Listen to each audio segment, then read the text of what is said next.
Yabiso Télévision. Bon, quand vous prenez déjà rendez-vous, tête au coup dans la 10 heures. 10 heures, comme, bon, il y a un avanté, on a rétabli sur le Congolais de respecter RT. Pour la nini, aux commissions caractéristiques particulières, il y a Congolais. Et là, on a le Outaouapi, on va voir le Congolais pour respecter RT. Là, on a Outaouapi. Yabiso Télévision. Il y a des patrons qui vont faire souffrir employés na bango. Mais tu vas remarquer que ce genre de patrons, des employés lingaka, respecter bango, mon na musoka zu musala bongo, azo respecter musala wana. Et puis que non, ceux qui ailleurs musala na retard il y a 5 minutes. Les patrons ont siliqué puis à battre déjà aux absents. Yabiso Télévision. Et ça la passe si na muto azo kamba bato et puis bato na azo kamba bazo to saïté. On vous dit venez à temps. Donc il y a tant mukolo moko te, tant mukolo moko to sala tant de fils kata sambla ya koya à temps. Et non parce que vous en a ba préoccupation sous ce zo ko empêcher. C'est juste pour wande na posa koya attente. Au fandi na otima kokolo na okendika. Et non son okendi na kota. Yabiso Télévision. Très heureux de vous retrouver encore une fois, fidèle internaute de la chaîne Yabiso TV. Et merci pour la confiance et fidélité accordée à votre chaîne. Et bienvenue dans ce nouveau numéro de votre émission Plateau culturel, présenté par Queen Nao et Makache, la perle noire de la presse congolaise. Aujourd'hui, j'ai le plaisir de parler avec vous sur le respect de l'engagement. Le respect de l'engagement, pourquoi le respect de l'engagement? Le respect comme étant le principal règle fondamentaux de la vie humaine. Tout le monde a droit. Donc, les respects doivent être exprimé partout et dans toutes les circonstances. Pourquoi on a décidé de parler de respect de l'engagement aujourd'hui? Parce qu'on a pu remarquer que de nos jours, nous avons respect à l'engagement. Nous prenons des engagements que nous ne sommes pas en mesure de respecter. Des engagements, il y a sorte. Nous prenons des engagements dans des églises, des engagements dans les travails, des engagements dans des relations, mais nous sommes incapables de respecter engagement na biso, le respect. Donc comme la biso passe, il y a un respect, voire même il y a maloba na biso. Vous pouvez remarquer qu'un marié, yemoko marié, azoko maritan na fête na yemoko ya libala. Juste pour tous un respect engagement, tu t'engages à quelque chose que tu n'es pas en mesure de respecter. Non, pas pour aux gens incapables, c'est juste que volonté à respecter l'engagement et zabisoté pour nanini. Et qu'est-ce qui nous pousse à faire ça? Aux yeux engagement quelconque, maudit soit celui qui fait l'œuvre de Dieu avec négligence. Aux yeux engagement qu'on servir Nzambe na protocole l'église. Au début que quitte bandara 16h. Yo ozo comme à 17h. Pour nani asala na place na yo. Aux yeux engagement, tant aux yeux engagement mutacha ba baraka mundu qui te que non, prends cet engagement que tu vas travailler wana. Aux yeux volontairement na motema na na sincérité on dimaki. Maintenant comme tant banda ko respecter tes engagements, aux yeux ko respecter en moté. Et sous tes comme la biso souvent na misala. Bozol ba que non misala les a passé. Mais les pères musala aux yeux wana, on est incapable à ko respecter en mot. Qu'est-ce qui nous pousse à faire ça? To comme ko Lucas qui auto trouver un employé en mot gentil, hasard compréhensif et comme il y a état de faiblesse moroboui, état de faiblesse comme azo toléré parfois retard il y a une minute en une télécommission momesano. Vous pouvez imaginer il y a un concert wana a où mêler tellement na chômage, a fandi na chômage, Dieu fait grâce à Kutanina. En tout cas, frère mon église a branché na moi cop mon beto du cop mon ko ya nourrice atika la donc a banda ko élever moi na ya personnalité mon azaki ka élevé azupe cop on a bien vu ka kenda qui la dame a traité bien azué comme un membre de la famille azo respecté azo honoré ya monyango le la faiblesse mon robo ya monyango le moins faible moi point faible mon robo habité ata mewa azayuma. A commis que Moussa na retard. Vu que la dame elle était compréhensive, so elle s'est il y a retard. Oh j'étais coincé dans des embouteillages. Retard j'étais coincé dans des embouteillages. Il y a mon messanote. Ba message a commis. Afin de la dame azo zela ke aya Moussa la ya afin dîner na ndako. Aya Moussa toute la journée et puis le lendemain elle s'est présente à Tony.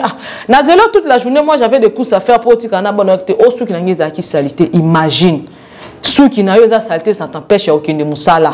Moussa le yo engagement parfois elle c'est allo, elle c'est la kayobana. Parfois, ils foutent la yoba na classe. Ils ont ça la yozala. Au moins, on entend moi muto zo moi lamba kolata zo moi li papa kolata. Donc, aux incapables à reconnaître ça pour ceux qui ont qui salité. Tandis qu'il y a des chapeaux que tu tiens. Tandis que au quand avant même qui tambala. Au qu'on peine ceux qui ont boni ça bien. Ba péri que comment on belé kili. Tant aux aki na musala to bande ko kanga ceux qui en andengeni. Donc, tu pouvais faire des tombes. Musala on peut exacter que au salaire à temps plein. T'es exacter que musala muto salaire non. Na quel lelo de ceux qui de 6h 23h non ils ont attend ko zonga occupé pour organiser au kanga suki au bongsani mais so azaki suki a fait tu pouvais faire ça même attendre à 23h sur qui na ba rendez-vous na mon personnel mais musala o epesa ka yo mbongo musala o ele saka yo musala zo sala ke mona na mutu na miso bato ça ko bimana tango ba pesa pe moi respect ba honorer moi ndambo tu n'arrives pas à respecter l'engagement de qui noté dans une musala tango boyoka na qui content que ce soit ça qui écrit au verbal boyoka qui tenait na boye na abiso kila kana musala obanda ko sala aweza obanda sala tu travailles parfois de 8h à 16h de 7h à 17h de 9h à 19h de 7h à 19h on dit qui dès le début on dit qui so le bec vous êtes incapable de ko assumer ba tâche pourquoi accepter on dit ma point dès le début vous pouvez négocier qui noté ah madame non monsieur patron atteint ngai vraiment nazara na ba engagement musu soit nazana bana na boko daka ko travailler 19h vraiment et ko simbate soit via distance na utaka ba 19h ko simbate na yaka na parfois ta to ba 6h comme ça nazonga ata ba 17h permettre ngape na commanda kuna temps bien olobi pe na zo temps ya kozonga te sentiment kaka ondimi ale ne bandeli pe yoana obombino manzaka so nani obombi manzaka na yo nya uto obombi manzaka ale papa tango monyo mesano zu moi salaire o vimani osombi mo elamba moi santa bien ye na monga musala wana talo vimani obimisi siko manzaka no laske ozala na onkoyi ozalaki na yo nani to ozalaki ko obimisi manzaka na okendete soko bengana ngai obeti pe 2 jours oyete sans explication ezate tango ye wana okangelo mpo batu na yo te donc tu te crois plus meilleur plus célèbre que non tacho yo asimakana ke mutu muso akoyi kosala ngote soki nzamba sali yo ngolo ozwi mwa musala quel que soit nature nango parce qu'on dit il y a pas de ce métier mutu nyonso aza chance ya kosala na parlement te mutu nyonso aza chance ya kozala na bureau ya kokoma ya kosala nini te tout le monde passe chance ya kotanga ba classe ya milai te po koma na ba poste moko élevé dans entreprise moko songolo mpakala mais quand même le paye à travail aux sala wana tu vois façon non ya kosala mukie o ba pesio yango ko permettre donc e ko encourager mutu lobi ba confier ba tâche moko élevé yo tantam ozana nous célibataire oza incapable de respecter ba supérieur na yo et puis tu imagines lobi tango comme supérieur qui ba célibataire ba ko respecter et comment tu imagines déjà comme supérieur tant que tango ozana inférieur ozo sala et l'autre côté la vie appartient au courage moni ba comme ba poste élevé wana ba travailler dur ba qui secret ko lamuka tongo et puis ya kolala tard dans la vie appartient ce qui se lève tôt et puis dort tard kolala tant qu'on se reposer en tout moment ou gagner le côté na vie sommeil paresse à part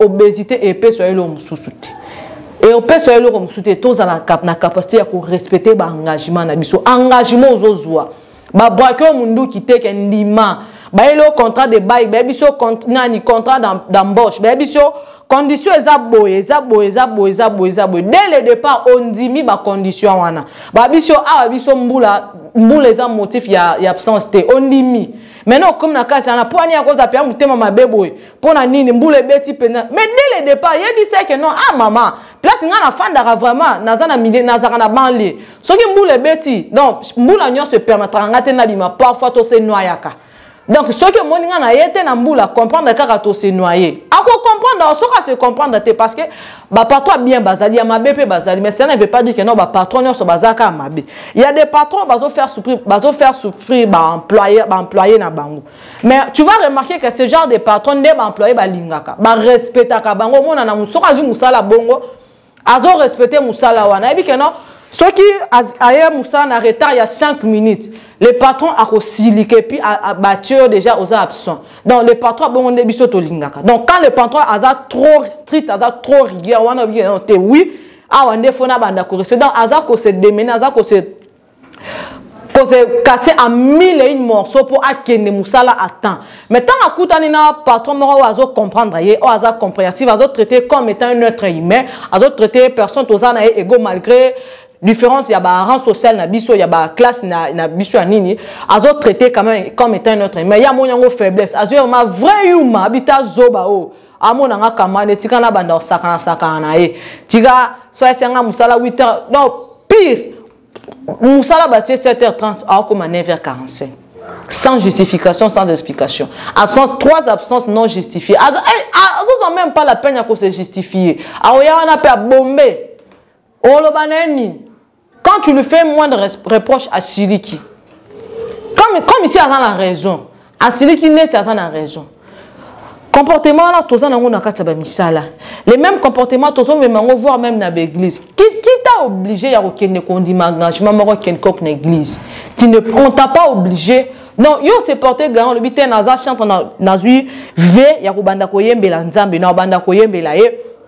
Et puis babi quitte zo banda à 7h. Quitte banda na R1 et puis les chantres tu dois être là. Yo chantre quitte bandi tu viens 1h30 après quitte banda qui déjà. Saint-Esprit déjà ça ya qui batu déjà banda qui quitte baye ba fandi yo yé déjà Saint-Esprit déjà ça ya qui sope déjà à kena qui a kena déjà ko béni quitte msusala yo ya na sima oyo sala nini. Oyeka okoti la baninga distraction oto oyeka comme mbilinga na kati pona nini. Nous prenons des engagements que nous ne sommes pas en mesure de respecter. Nous prenons des engagements dans des relations. Dans une relation donc tu fais esprit et si loko na koka na ngate ou ceux qui peuvent être volontaire koka mais o sala na ko koka te. Pour ba reprocher te tant ba reprocher wana osiliki. Osiliki comme yo yebi ko silika yebi ko loba donc osiliki tu t'énerves na ba niveau moko na ba façon moko pourquoi pona nini le monde nango to kende nango wa ata ba loba attendre la fin ngo ata ba loba attendre la fin ba respecter wana ba changer ni ce sont des êtres humains le roi biso bazana ni abana ba 4 makolo to 4 maboko to ni parfois tu vas remarquer muto école les a parfois na 7e rue on remarquer bato bafanda muto avanda nzinga wana ayaka na retard mais muto awutaka loin très loin même azota voir même ba kinga sani bani kuna tellement azana volonté azana souci na respect comme avant kolengana muto aza juste pembeni nzinga kana azokoma na retard il y a légèreté retard mo ya makasi ya ko oh ezana ka ana okende sangani so ba tunya bité na zala kanga mo na secrétariat so na kete ba tia suna bon mukola ko silika babisio olongwe le roi yo olingo respecter musala to ko respecter engagement te na moni keneti ozana na besoin ya musala na te longwa na okasitika okanye mutu mabe akomi mabe aza mutema mabe ba patron na biso mikolo ba patron na biso boy oh boy na boy aye boy alongola kinga boy na boy akei mais est-ce que vous prenez le temps de ya ko examiner comportement na bino na musala comportement na yo na nous ndengeni o respectaka ba engagement zwaka to ça na musala yo ba confier ba biso na vie que yo ndo sa secrétaire ba on ta ba confier fongola ya entrée ba confier yango po oya kavant ko penzako obi ki atubandaka 7h to 8h yo yaka 9h30 donc biso nyonso bambolombolo wana to ye to telemi to zelaka mokonza ya voir même numéro 1 pa ye azozela vie que yo ndoza na fongola ya entrée po fo nyonso ba signature le ka nani et na table no te ko ba zela ngai bana iloko sa te fo ka ba zela ngati nyonso no koma na komi ba sangani ba sala yo ni 99 jours muyibi jour moko ya mukolo biloko jour ka ya ko silika yo sala ko sala ka supportaka jour ka ya sika lo bate trop c'est trop na lembi buzo bana ne jour abima mutu mabe obosani ba mabe nyonso yo sala o ya supporta nyonso wana obosani pona nini ingratitude à modèle oyo pona nini ingratitude à modèle oyo quand même les paix ka ya musalo ba pesi yo les paix ya cela o kaka ba pesa ka yo zala reconnaissant nango tango fanda na ndanga na bino bando zwango. Quand au moins déjà quand on sala na sala les amakasi par rapport à salaire bazo pesa ngezo simbaté. Nous sommes des êtres humains toza batu. Kende approcher patron na yo dis-lui que non tu vois via nisa nazo sala na ba engagement na za nango ezo simbaté so ki possibilité ya komatela nga salaire ekozala. Bo yo kani bo négocier. Ah ben soit habité ko simbaté soit on négocier par rapport ya ta na yo. Les mieux ça que non on informer mutu aviser au préalable que non ah madame ah monsieur non boss moningai vu que non circulation na biso eza bien té parce que l'embouteillage est raté partout dans le monde des embouteillages et puis les imprévus ezalaka mais au moins avertir ça signe en considération on avertit té naza nzela mais na côté un empêchement mabo naza coincé na embouteillage na côté eloko mabo côté ni nga rigueur s'il te plaît moi respect wana ozo respecter pe supérieur na yo et ko permettre pe ba respecter yo o respectaka ba supérieur na yo tu penses que le jour yo comme supérieur ba ko respecter et puis dans de tels comportements ozalaka On respectera R, non, il y a Moussala, tu respecteras l'engagement. Tu penses qu'un jour, on a la possibilité à cause de la paix élevée comme un supérieur. Et puis, si bataire va respecter. Tu penses vraiment. Même à ceux qui jouent en haut, on peut bêta maki pour comme un supérieur. Considération ni si bataire va envers eux.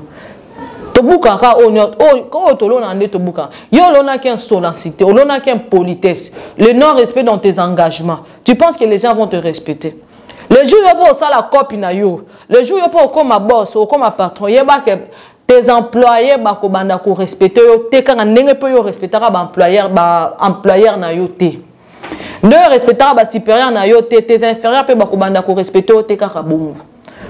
Pire, voire même aussi tes enfants, pe bako banda pe ko respecter te pona nini ezaka ka ndenge na yo donc o loni ozo futango d'une manière d'une autre.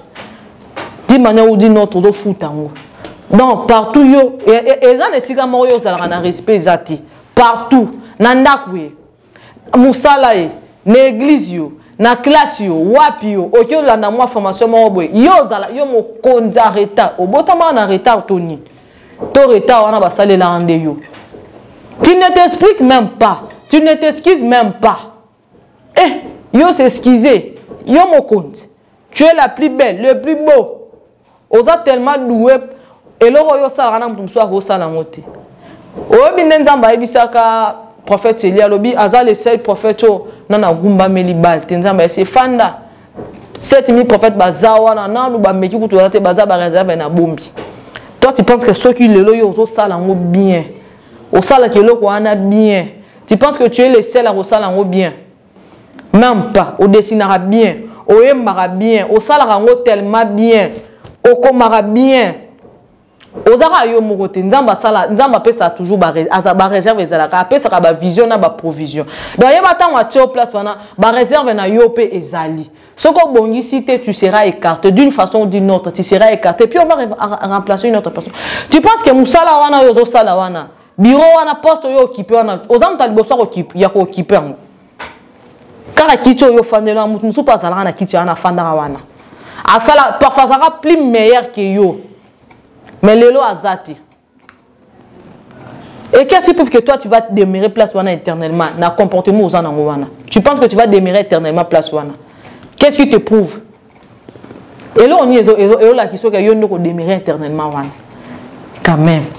Il faut préparer à peine de là. Donc, dis-toi déjà que non, il faut que na lona malamu, na bongi sanzela na ngai, na respecter o aza liboso po, lobi tant on appelle na okoma liboso, ba oya na sima pe ba respecter nga. Et ça la rapasi. Et ça la rapasi na muto azo kamba bato et puis bato ana azo kamba bazo to saïté. On vous dit venez à temps. Donc yo attend mukolo moko te, attend mukolo moko to sala tan effiska ta sambla ya ko ya attend. Et non parce que ozana ba préoccupation sous ce jour quoi empêcher c'est juste pour wande na posa ko ya attente o fandi na otima kokolo na okendika enyo so na okendi na okota enyo so na okini na sala ba sa ngani yonde chef d'orchestre yondo za en tête ya courant so yo za te mo ba yembezate mais tu fais esprit ya ko ya retard po ba wana na so na ba tele mabazela rayo donc pour mona ke note yondo za quoi ata biso moko ata yo moko ni chana na place ya batu wana batu wana diriger troupe moko boye batu baye wana bafandi batemi parfois 1 heure 2 heures na moi baozela yo tango ye wana même pas s'excuser boye quand vous prenez déjà rendez-vous tête au coup en 10 heures 10 heures on comme ba yana bango avanter ba na retard biso ba congolais to respecter RT pour na nini au commission caractéristique moko particulier ya ba congolais. Et loin on a uta wapi ba le Congolais bon respecter RT loin on uta wapi nanya créer ngo et comme caractéristique particulière ba congolais to respecter RT pire yo mo mukolo fête o te na mise fête on a une 20h mais yo mo ti apparaît à 23h pour na nini to za la mesure ko respecter ba engagement na bisoté pour na nini aujourd'hui engagement ko fandi sabatu ko invité bango na fête na yo ici bango non fête aussi à 23h patati ni nyo sosu muna mta palanga ni ça jusqu'à l'opte mais toi même tu apparais au débarquer na fête wana na 23h yo mo to débarquer na 23h batu mutu so ba supporter na bango te aza tellement ponctuel na vu na maloba na ye moko ponctuel na nyo ça amonika comme 20h36 na malonga te plus akena il y a beaucoup de invités qui 150 personnes, il y a 70. D'autres, on a tellement strict, voire même dans la manière parce qu'ils savent que non, les lendemains, ils ont au salle.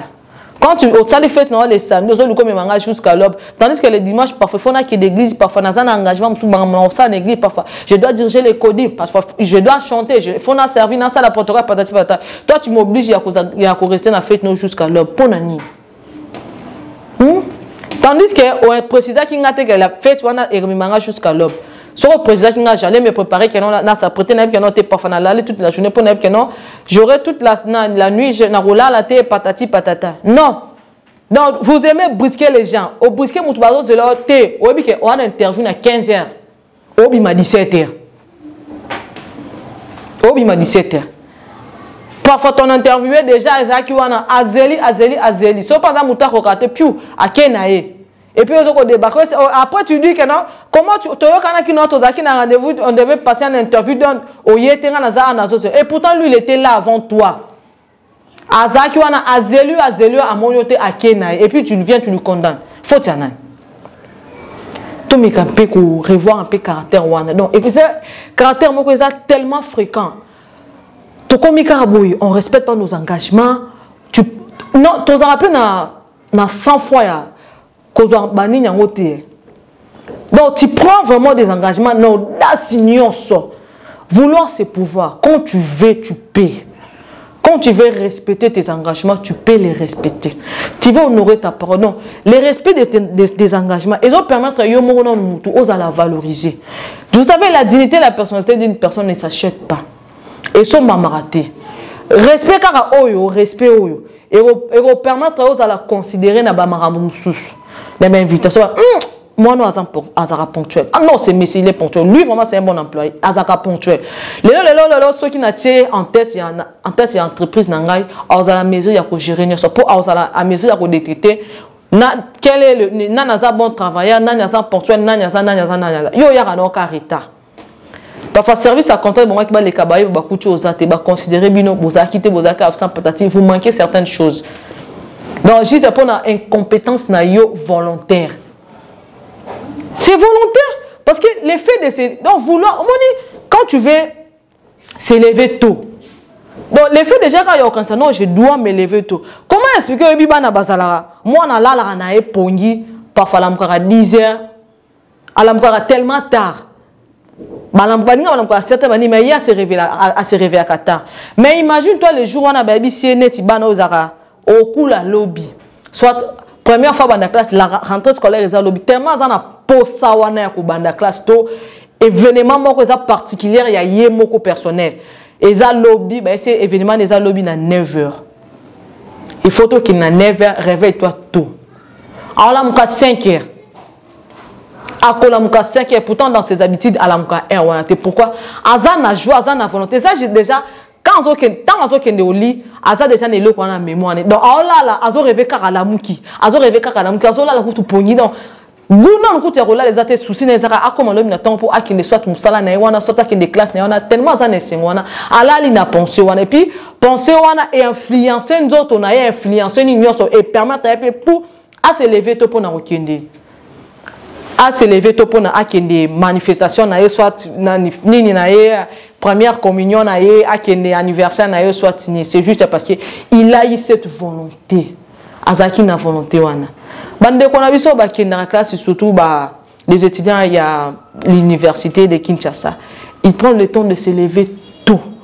Mais comment expliquer tant aux étudiants, on a 4 heures au 4 pour tu te prépares, puis où wana.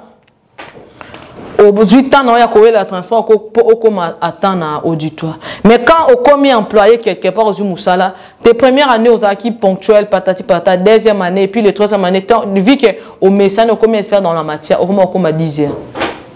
Fandi, on a noté ma colo. Autant dans TV.